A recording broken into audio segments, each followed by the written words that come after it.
makes, one of the book festival volunteers, or I'm with the state library, you could say. On behalf of the State Library of Louisiana and the Louisiana Center for the Book, welcome to this program. First thing is I have a couple of requests. Please silence your cell phones, and please, respecting our host rules, no food or beverages are permitted in the spectator area. It is now my pleasure to introduce Mr. John DeSantis. DeSantis, alright. He is the senior staff writer at the Times of Houma and Toledo. A product of New York City, his work has previously appeared in the New York Times, the Washington Post, and other publications. He is also a former city editor at the Toledo Daily Comet. His other books include For the Color of His Skin, The Murder of Yusuf Hawkins, and The Trial of Vincent Hurst, and The New Untouchables, How America Sanctions Police Violence. Right. And then our other author here today is Ms. Patricia Boyett, famous for Right to Revolt, The Crusade for Racial Justice in Mississippi's Central Piney Woods. Ms. Patricia Boyett is the director of the Women's Resource Center at Loyola University, New Orleans, where she also teaches courses on race and gender and on comparative studies of oppression and resistance. So I think we kind of worked out a system where I'll talk a little bit about my book, he'll talk a little bit about his book, and then we'll kind of do a little dialogue back and forth and then open it up to you all, if that sounds good. So thank you very much for the introduction. Thank you for having us here, and I just want to thank my press, who's students also here. My book, I open my book kind of in the middle of my story and then go back in time. So it opens on January 10th, 1966 at 2:30 in the morning when 2 carloads of Klansmen were headed from Jones County to Forest County on the orders of Imperial Wizard, the White Knights of the Ku Klux Klan, Sam Bowers, to murder Vernon Dahmer. Vernon Dahmer was a past president of the local NAACP branch, and he had also been very involved in the civil rights movement. He was a plaintiff in the case U.S. versus Theron Lind, which is a really important case in which they were challenging voter discrimination. Theron Lind had actually he purposely tried not to register a single black voter. He had actually registered 1 black voter because she was of mixed race and he mistook her for a white woman. So in that period of time, you had to take a test to register to vote. So he would fail blacks no matter what they wrote, no matter how good the test was. And whites, he would, basically the case that compiled all this paperwork in the case showed that he was even passing illiterate whites. So it was an obvious case of discrimination. And again in the federal courts, they were ordering him to register black voters, and then he would appeal. So Dahmer was very important in that case, and he really frustrated Sam Bowers. And so he ordered this murder. And on that night, they crossed Jones County into Forest County, and they arrived on his property. He was also an upper-class African-American man. He owned a farm, and he also owned several businesses, including a store. One of the Carlos Klansmen stopped in front of the store and one in front of the ranch, and they opened fire with shotguns, and then they threw firebombs into the home and into the store with the intent to kill whoever was in there. In the store, actually his aunt lived in the back. She was able to escape out a back window. In the home, Vernon Dahmer and his wife Ellie and 3 of their 8 children were sleeping. When they woke up, Vernon Dahmer grabbed his gun. It was a ranch-style house, so 2 of the boys got out on their side. And then Ellie Dahmer tried to help Betty, her daughter, 12-year-old daughter, get out, but the window started to stick, and they were really having a hard time getting out. And so Vernon Dahmer had to keep shooting back at the Klansmen. And then finally, she pushed so hard that she fell through the window, and then Vernon came and picked up Betty, and they got out. But Betty had been severely burned on her forehead and her hands, and Vernon Dahmer sustained such severe burns and smoke inhalation that he ultimately died several hours later at the hospital. Keep in mind, this is 1966. This is about a year and a half after the passage of the Civil Rights Act of 1964, and about 5 months after the Voting Rights Act of 1965. So we have law, and then we have enforcement of law. Mississippi is pretty much completely segregated schools with freedom of choice immigration until 1970. And so there's still a lot of work to be done. And Vernon Dahmer was not only a very adamant civil rights activist, he was also very beloved by the black community, but also by a lot of members of the white community. So there were some moderate and progressive elements in the community. But the black community had launched a very powerful civil rights movement, and after his death, they were outraged and they protested night after night after night, demanding changes. And the state did react. They will ultimately pursue the case, and it will be a watershed case in terms of going after the Klan, because it's the first time they'll get convictions, 3 life sentences and 1 arson sentence, in which a Klansman killed a civil rights activist in Mississippi. So it is very important, although nobody spends more than 10 years in jail. So justice, it happens in increments. The other important thing about this case, though, is the protests that continue afterwards. And during some of these protests, there is a situation in which, in the funeral procession, which was also a protest, a carload of 3 whites drive purposely and try to hit as many protesters as they could, and they grazed 1 white woman. That was sort of, it was an important part of my book, but it seemed to me so much more important lately, because what we've just seen 51 years later in Charlottesville.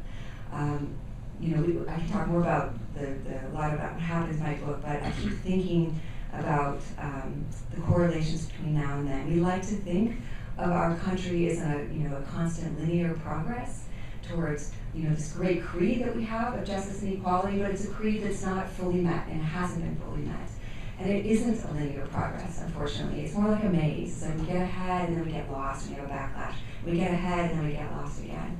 And when I watched on TV, those images of Charlottesville where you have Nazis and Klansmen yelling blood and soil, and then the images of DeAndre Harris being beaten by a bunch of white supremacists, and then of course when the car drives into a crowd of anti-racist protesters and injures 19 people and kills Heather Heyer, you're thinking, how could this happen in 2017? But in many ways you also have to think, how can it not? And we have these white backlashes constantly, and now we are in a situation we sort of have a politically correct veneer. We did have great progress with the first election of an African-American man, but every time we get progress, like Reconstruction, we get a big backlash, and that was a huge backlash with redemption. And you see in the 80s we had, in the 60s the civil rights movement moved everything forward, but then you had like the Southern Strategy and a lot of backlashes in the 80s, and you move forward to the 90s, and then you have a backlash again. But what keeps me hopeful is that I see also we're having extraordinary movement emerging, right? It emerged, we saw it emerging with Black Lives Matter, with Say Her Name, and then I think in the wake of this election, we saw it emerging with women in the Women's March on Washington, that was, sister marches in 50 states and the 7 continents, and a broader feminist movement that is more inclusive of all genders and all races, and that hopefully we are moving towards an intersectional, intergenerational struggle, because I think it's going to take all of us to stop the backlash and begin the progress again. One of the things about my book is that I'm looking at now, thinking about a lot of these correlations, and I think that one of the things we need to do is really pay attention to facts and language. With facts, just like, I can go deeper into this in our conversation, but just as we see now, sometimes people say, well, that's not racist, and it's something really racist, right? Or that's not sexist, and it's something really sexist. It's by saying lies and then saying them enough, as if you say the lies enough, they'll become facts. But there are facts, right? And it's also the language that comes out of the most important office in the world, the White House. After Charlottesville, President Trump did not say terrorism, and he still refused to call it terrorism, but it is white supremacist terrorism. He called some of the people that marched among the Nazis and Klansmen very fine people. This is the same kind of language that I had in my book in the 60s. We had Governor Paul Johnson condemning the acts of the Klansmen, but he also tried to, just like Trump did, try to equate the civil rights activists with the Klansmen then. Now we see Trump trying to equate anti-racist protesters with Klansmen and Nazis, and there's not a moral equivalence here. One group is fighting for equality and liberty for all people. The other group is fighting to oppress equality, to prevent equality and liberty for all people but white males. I mean, that's what the white supremacist movement wants. And they are terrorists. That's very similar to what ISIS wants. That's what they want it for certain men in their regions of the world. So I think it's really important to pay attention to facts, and it's really important to really dissect what's being said, and to stand up against racism and sexism and all forms of prejudice wherever we see it. So I'll stop talking again. His book is also, I just have to say, phenomenal a very moving book about a story that they tried to hide for a long time. Thank you so much, and your book as well, which I'm in the process of reading and finishing, is a very important look at a very important piece of history in a very important place. I've lived and worked in Mississippi, and I've done work in and near the region that you've written about, and there are so many stories that need to be told in detail from there, and your book does a lot of that. I highly recommend it. So, as far as my own work, the Thibodeau Massacre, racial violence, and the 1887 sugarcane labor strike tells about something that occurred in a different time, with an anniversary coming up. November 23rd, 1887, an unknown number of people of color were killed in the little town of Thibodaux, Louisiana. The official report, one of the only official reports in existence on this, says they were shot by unknown persons. That was about all that was pretty much known for a long time. We had a lot of help in putting this together, where we were able to locate in the U.S. National Archives, the same folks that brought you the new JFK material today, we were able to find the pension record of a Union Army veteran who was a former slave named Jack Conrad. And in his pension file, this was a post-war pension file that just sat there in the archives, were affidavits that for the first time gave us the story of what happened in Thibodaux from the point of view of victims, witnesses, and most importantly, those victims and witnesses who were people of color. That had not been done before. This violence occurred because people who labored in the cane fields in both Terrebonne and Lafourche parishes, that's sugar country down there, those people were tired of being paid the wages they were being paid, which were too low. They also did not like being paid not in cash but in scrip, owing their soul to the plantation store, not being able to move their families off the plantation into better lives because they had no economy in hand. The Knights of Labor, an organization that began up in Philadelphia, had been organizing railroad workers in Shreveport, Louisiana, and they thought that it might be a pretty good thing to organize the field workers too, and so they did. You had former slaves, many of them, attempting to negotiate with people who had been slave masters. And I might add, to those older folks who were former slaves, not much had changed. And they knew this.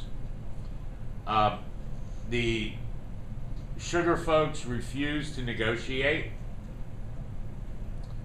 and so the workers struck.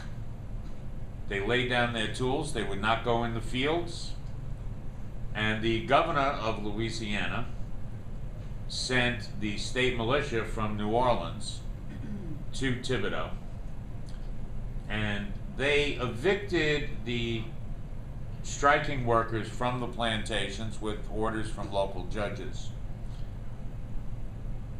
The state militia, most of them left, and on the morning of November 23rd, after the town had been put into a total lockdown by a local judge, And the guy in charge of the local militia there was actually at the time the lieutenant governor of Louisiana, Clay Knobloch Thibodeau. There were two guards, volunteers, guarding the town, keeping people from leaving and keeping people from coming in. Right before the sun came up, somebody shot these two men and wounded them. They were white men. And that is when the call went out across Thibodeau that the Negroes were revolting.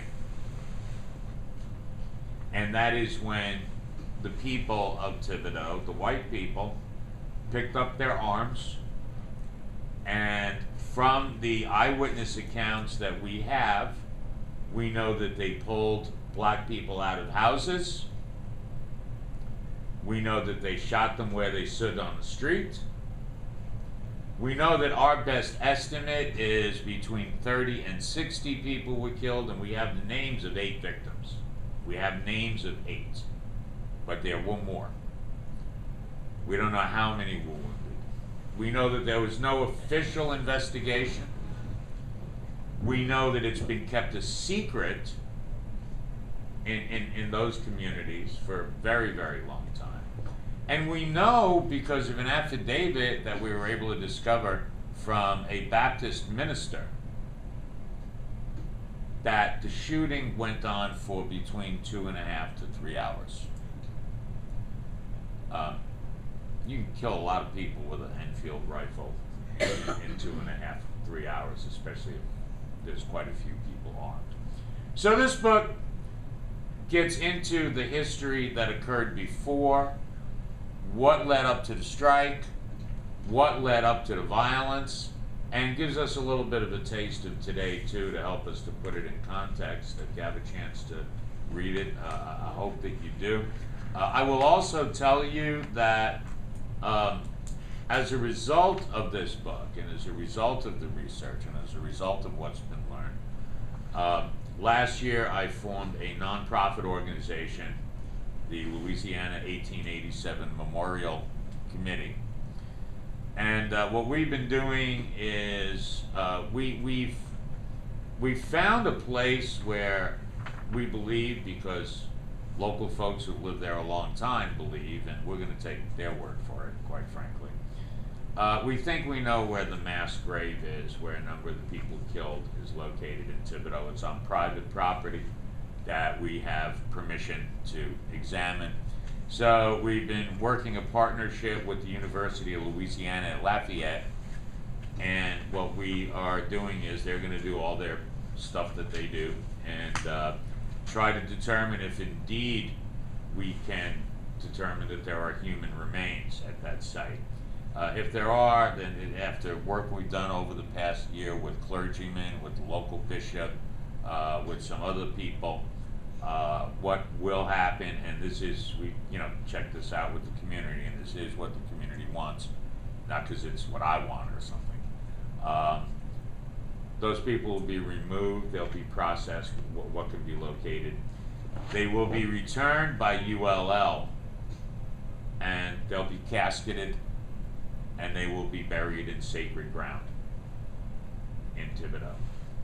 And so I've been rather busy working on some of that stuff. If anyone's interested in knowing more about that, you can go to la1887.com. la1887.com. It'll tell you the whole story of it.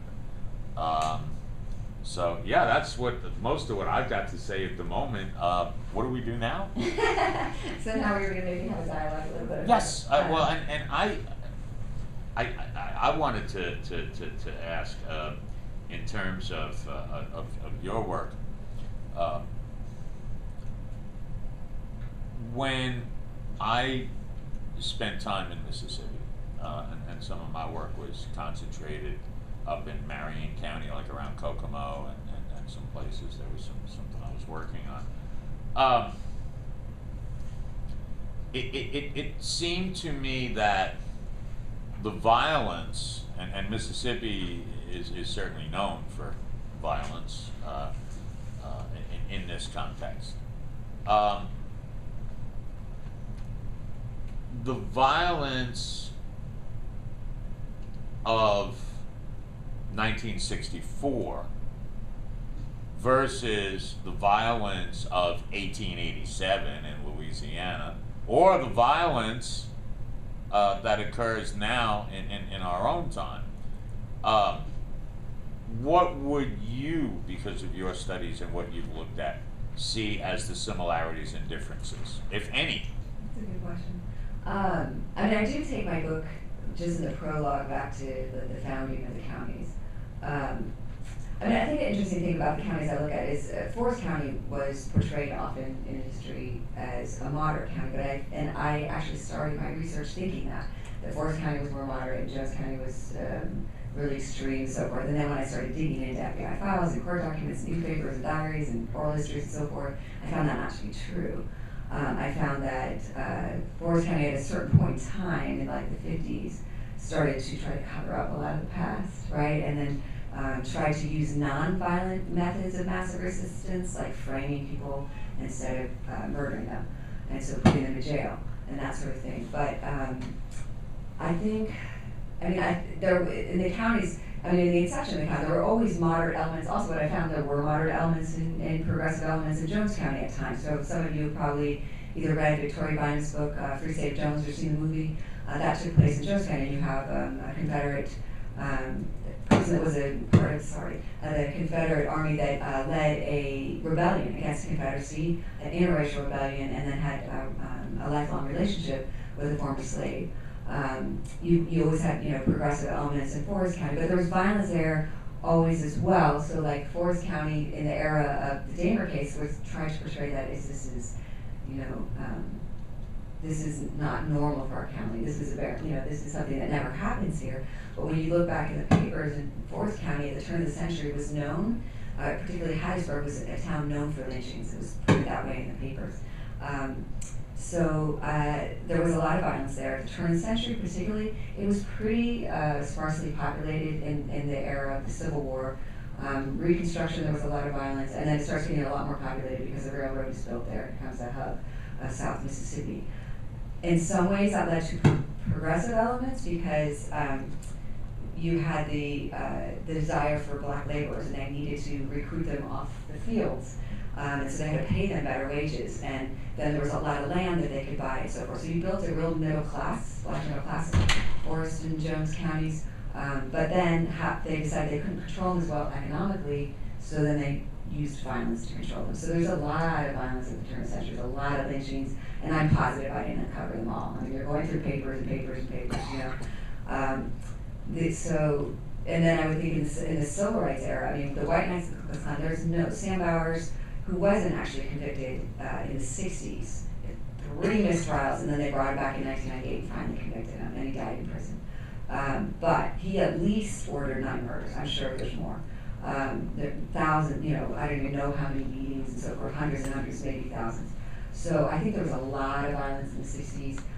We don't see a massacre like we saw and at that point they wouldn't have been able to get away with that, I don't think. But the violence today, I end my book in 2010, but I keep up on the news at the places that I study, so they'll always be in my heart, but they, in that era, in the 90s and the turn of the century, they were really fighting a lot of police brutality before Black Lives Matter came out.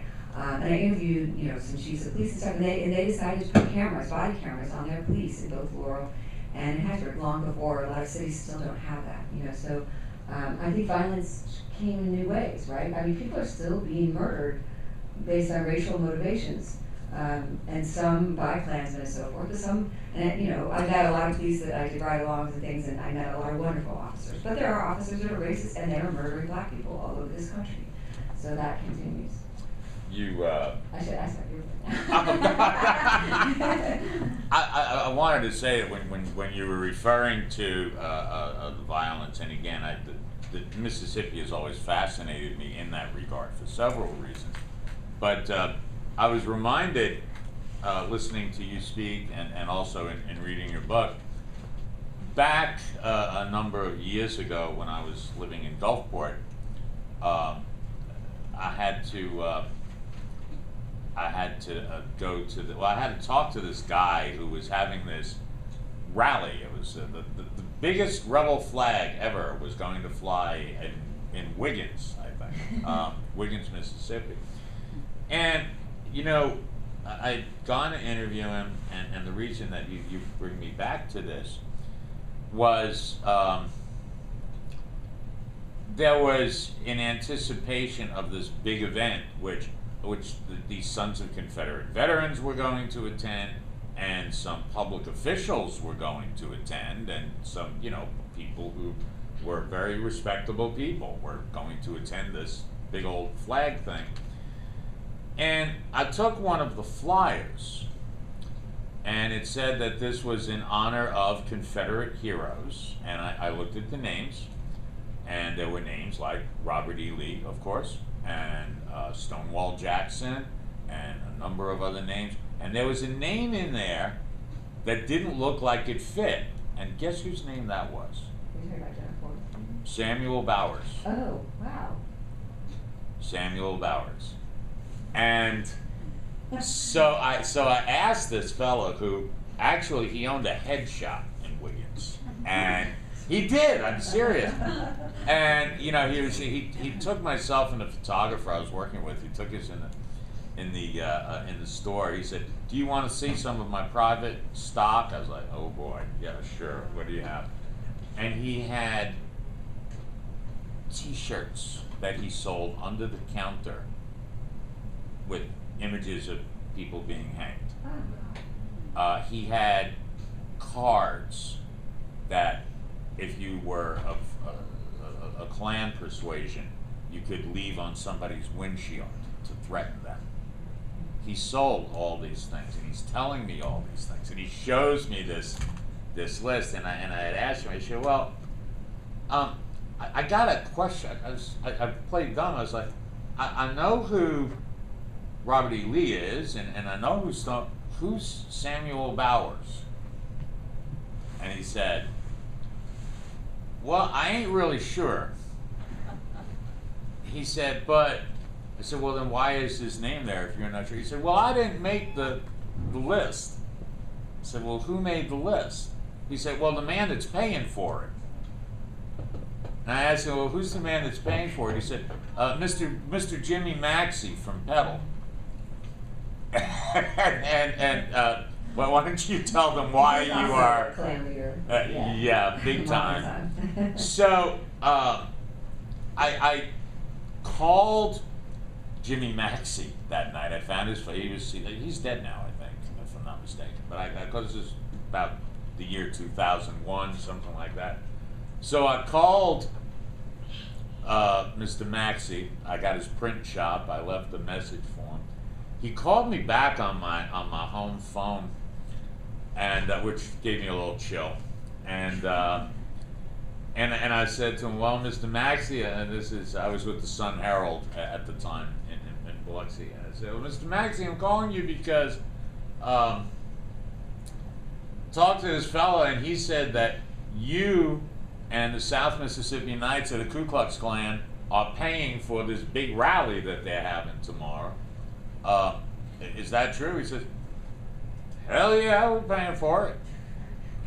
And I listened to this man, and the reason I bring this up all together in this discussion is he said a few things, and I said to him, Mr. Maxey, you've been involved in what you do for a very long time. You know, with you and the people that you're involved with, you know, people got killed. Today, in 2001, do you want to say anything about that? That was going to be like my bonus as a reporter, kind of, you know, getting the statement from the Klansman. And his words to me, it still give me a chill today after I asked him that. He said, son, you have to understand that it was a war going on then. And again, your book makes it very, very clear that on so many fronts, it was indeed a war going on. Certainly in the story that I tell in my work, it was kind of an extension of the war they'd been fighting 25 years before. I've been asked by a lot of people in the immediate area where my story takes place, why do you want to rehash this? And my answer to them is because it hasn't been hashed to begin with. And the stories that are in these books are stories that would be lost to history, other than that people have now written them down. And I think that the more we can tell stories of the past, the recent past, or as in my case, the long ago past, or maybe my next one will be from a recent past, I don't know. I think that is how we can come closer together as Americans, because we still come away as a people from speaking of the same events, but as if we were in two separate movie houses watching two separate movies. And unfortunately, one side of the discussion just continually tries to shut down the other side by saying, that was a long time ago.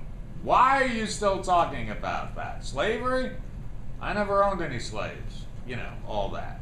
But they still want to celebrate the Confederacy. Well, yeah, that too. So, you know, I was thinking both of our books kind of look at that, like, and that's been a big thing lately, the monument, taking down the monument movement, you know. And that is brought up by the president and so forth, saying, why are you taking down history? But those monuments mostly went up at the turn of the century. Like, yes. I want to make sure I get the date right, but like the Confederate symbol on the Mississippi flag didn't go on until 1894.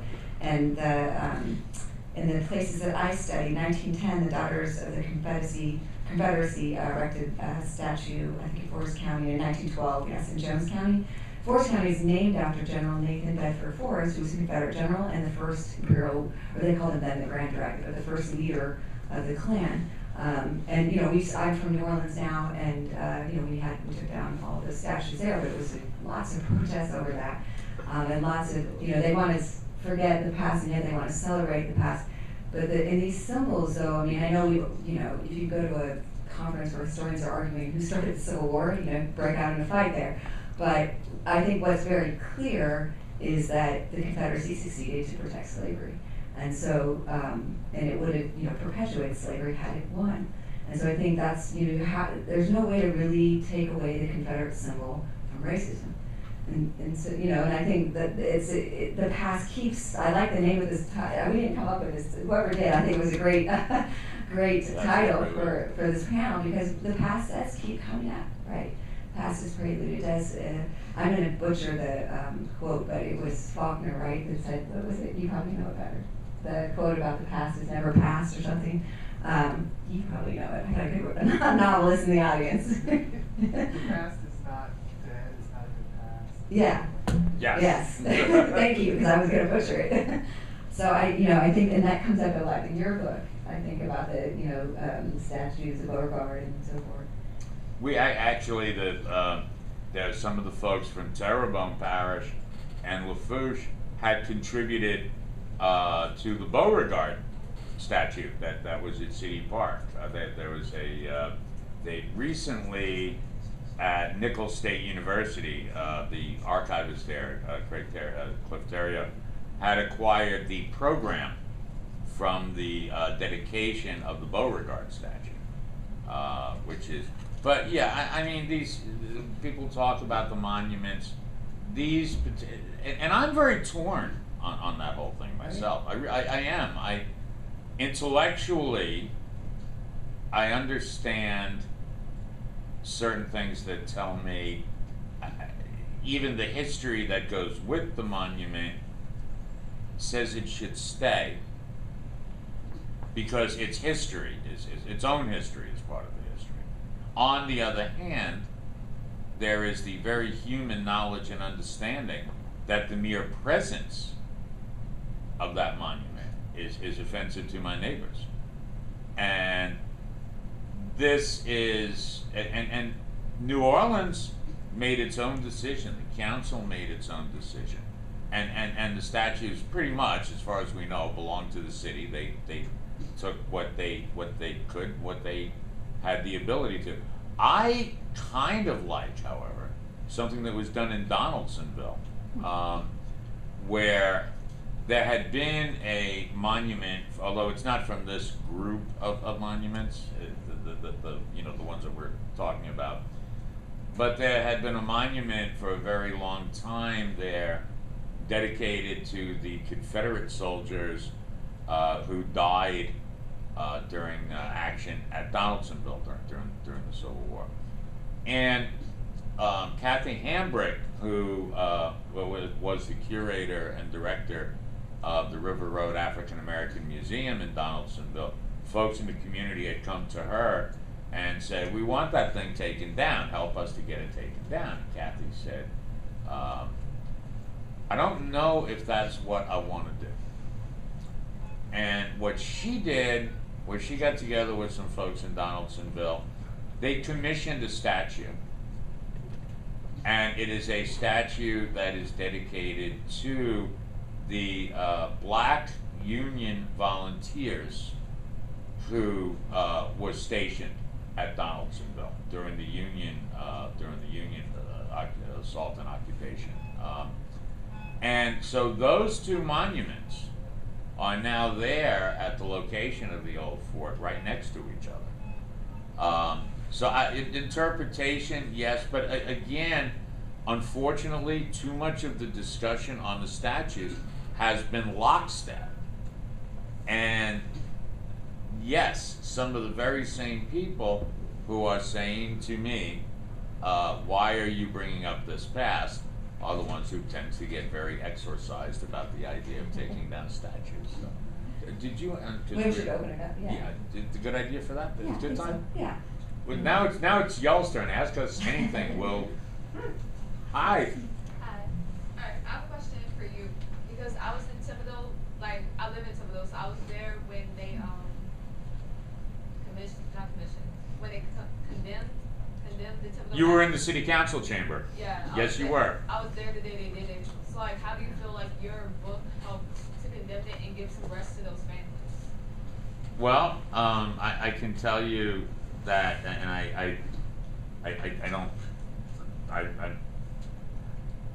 our committee, actually, the 1887 Memorial Committee, had a lot to do with getting that resolution. What happened was, the young lady, what's your name, by the way? Naomi Winston. Ms. Winston, thank you. Back a couple of months ago, the city of Thibodeau officially recognized that the Thibodeau massacre occurred, and they condemned the violence in a proclamation, and they set aside November 23rd as a day of remembrance, and at noon will be a moment of silence. And this was done, it was the mayor presented the proclamation to the great-grandson of Jack Conrad, whom we were able to locate. And so, yeah, I mean, we helped make that happen, and the family of Jack Conrad was very, very pleased. And Mr. Conrad's great-grandson had originally written a letter to the council where he had sought a proclamation as well. I'm so glad that you were there that day. Thank you. Was there a question? Oh, I was wondering how the descendants of those who had done the killing in that massacre, in that incident, how they have responded to this knowledge. I'm sure some of them had no knowledge of it at all if it had been buried in their family histories. the descendants of the families that I've spoken with, of perpetrators of the violence, are very torn. They have respect and love for their forebearers. At the same time, they know that a very bad thing occurred. So some have spoken a little bit, just a little bit, about this, and some have found other ways to kind of give an acknowledgement, but they're not talking very much. No, they're not. But they also, a lot of them were told a version of the history that we're learning was not an entirely true version of the history either. And I've spoken to descendants of people from that period, who said, well, I was always told that the town was acting in self-defense. Well, it's self-defense against a perceived threat from people who generally were unarmed, as the record now shows. I don't know if does that answer your question?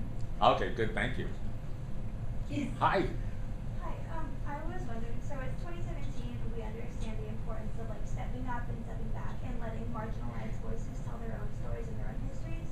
So as white people, for both of you, so as white people writing about Black history and Black stories, I was wondering how you're navigating that experience. That's a really important question. You can't, in my book, you could not possibly write about one race without writing about the other. So it is a race, it's not a story of one race, for one. I think it's important. For me as a white person, and because we come to our, when we write or whatever, with our own experiences in life. So when you're writing in history, you need to get all the records. I also try to get as many voices as I could. There were oral histories and archives, but I interviewed a lot of people. I interviewed over 100 people. I mean, not all the interviews, the cutting process is so painful, so not all the interviews made the book, but I think that's important. I think when you're working in a movement, that if you're not working in an intersectional movement that helps all people, then you're not really doing anything. If you're not fighting for the liberty of all people, you're not fighting. And I think also, I'm involved in a lot of movements, but I try to make sure to listen a lot more than I speak, and learn, because you can, I do believe, and the research I did with civil rights activists, the focus was they believed that people could change, right? That you could change the hearts and minds of people, that you could raise the conscience of people, because that's your choice. People either change or you go to war with people, right? And so the hope is that the people will change, and so you have to pique the empathy of people. And I believe that unless you're a sociopath, we all have the ability to empathize. And so we just have to open our minds. We have to unlearn a lot of lessons we've learned in our life, but we can all empathize. So I think that's an important thing, And I work a lot in the women's movement, which I think absolutely has to be intersectional. But I want men in that movement. I want people of all genders in that movement, because we all got to be part of it to change it. Thank you. We got a minute, so I'll be quick. That's an awesome question. I have been very painfully aware that in telling this history, that I am telling a piece of a very important history of people who don't look like me.